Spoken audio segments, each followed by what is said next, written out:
Untuk mengisi kekosongan jam belajar selama bulan puasa, pihak sekolah mengadakan pesantren Ramadan bersama siswa dan guru. Doso Susilo, Kepala SMA Muhammadiyah II, mengatakan, untuk pesantren Ramadan ini dilaksanakan selama 2 hari yang diikuti oleh seluruh siswa kelas 10 dan 11. Rangkaian kegiatan mulai dari materi ceramah serta tadarus dan pengumpulan zakat fitrah dari siswa yang akan diberikan untuk panti asuhan dan orang yang membutuhkannya. Jadi seluruh siswa ini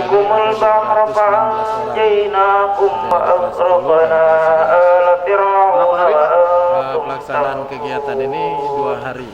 Kegiatannya apa?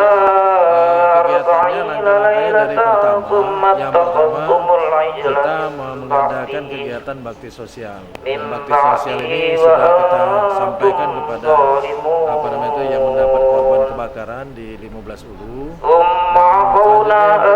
selanjutnya kita juga memungut zakat fitrah dari siswa. Dan zakat fitrah ini nantinya akan kita serahkan kepada. Kegiatan ini dilakukan rutin setiap tahunnya dengan makna dapat mengajarkan siswa agar memanfaatkan bulan puasa dengan hal yang positif dan berbagi dengan sesama. Tim Liputan Serwijaya TV.